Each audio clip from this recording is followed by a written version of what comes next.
یمنی حوثی باغیوں نے مارچ 2015 سے یمن کو اپنی وحشیانہ جارحیت کا نشانہ بنا رکھا ہے، جس میں اب تک 30,000 سے زائد یمنی شہری شہید و زخمی اور لاکھوں بے گھر ہو چکے ہیں۔ حوثی باغی یمنی بچوں کو بھی لڑائی کے لیے استعمال کر رہے ہیں، حتیٰ کہ ان کو جبری طور پر ٹریننگ دے کر محاذوں پر لایا جاتا ہے۔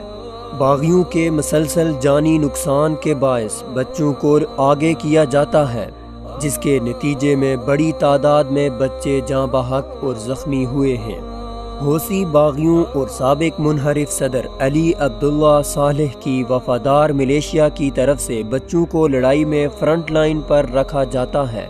یمن میں بچوں کی تعداد 11 ملین بتائی جاتی ہے، جن میں سے زیادہ تر بچے زندگی کے بنیادی حقوق سے محروم ہیں۔ ایران نواز حوثی ملیشیا کی جانب سے ملک میں مسلط کی گئی جنگ کے نتیجے میں 20 لاکھ سے زائد بچے محنت مشقت کرنے پر مجبور ہو گئے ہیں۔ حوثی ملیشیا کی طرف سے یمنی بچوں کو جنگ کے ایندھن کے طور پر استعمال کرنے کا سلسلہ بھی جاری ہے، جس میں حد درجہ اضافہ دیکھنے میں آیا ہے۔ خبر رساں ایجنسی اے پی سے بات کرتے ہوئے حوثی عہدیدار نے انکشاف کیا کہ سن 2014 کے بعد ہی سے حوثیوں کو شدید افرادی قلت کا سامنا تھا اور اس کمی کو پورا کرنے کے لیے بچوں کا سہارا لیا گیا۔ حوثی عہدیدار نے انکشاف کیا کہ یمن کی جنگ کے آغاز سے اب تک حوثیوں نے 18,000 بچوں کو جنگ کا ایندھن بنایا۔ ان میں سینکڑوں بچے جاں بحق ہوئے جبکہ ہزاروں زخمی ہو گئے ہیں۔ اب بھی بچوں کی بڑی تعداد مختلف محاذوں پر حوثی ملیشیا کے ہمراہ لڑائی میں شریک ہیں۔ میڈیائی ذرائع کے مطابق حوثی ملیشیا نے جنگ کے لیے اب تک 25,000 سے زائد بچے بھرتی کیے ہیں، جن کی عمریں 18 سال سے کم ہیں۔ حوثی ملیشیا کے عہدیدار کی طرف سے بیان کردہ اعداد و شمار انتہائی لرزہ خیز ہیں، کیونکہ اب تک اس حوالے سے جتنے بھی اعداد و شمار سامنے آئے وہ ان کے مقابلے میں بہت کم ہیں۔ خبر رساں ایجنسی اے پی کے مطابق انہوں نے حوثی باغیوں کی صفوں میں شامل بعض بچوں سے گفتگو کی تو ان کو بعض بچوں نے بتایا کہ انہیں سکولوں سے اغوا کیا گیا اور اس کے بعد انہیں حوثیوں کی صفوں میں عسکری تربیت دی گئی، جبکہ انہیں مالی لالچ بھی دیا گیا۔ اے پی کے مطابق بعض بچوں نے انکشاف کیا کہ انہیں زبردستی جنگ میں جھونکا گیا اور بھاگنے کی صورت میں سنگین نتائج کی دھمکیاں دی گئیں۔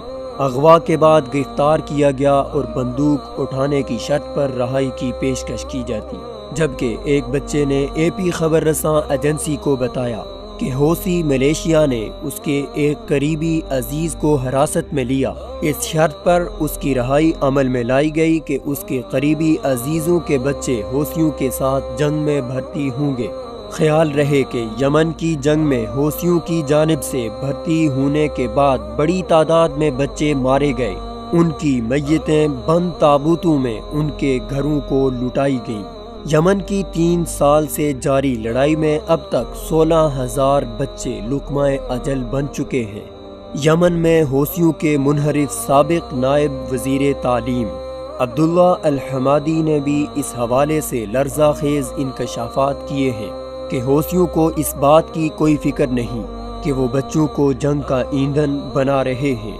زیادہ تر غریب شہریوں کے بچے جنگ کا ایندھن بن رہے ہیں۔ بڑے خاندانوں کے بچوں کو جنگ کا ایندھن بنانا اتنا آسان نہیں۔ حوثی باغی لیڈر کی اپنی آل و اولاد بھی جنگ کے لیے بھرتی نہیں کی جاتی۔ زیادہ تر غریب قبائل کے بچوں کو مالی لالچ کے تحت جنگ میں جھونکا جاتا ہے۔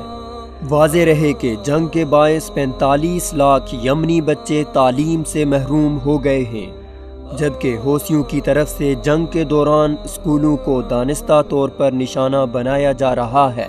حوثیوں کے حملوں میں ملک بھر میں 2372 اسکول کلی یا جزوی طور پر تباہ ہو چکے ہیں، جبکہ 1500 اسکولوں کو حوثیوں نے اپنے کیمپوں میں تبدیل کر رکھا ہے۔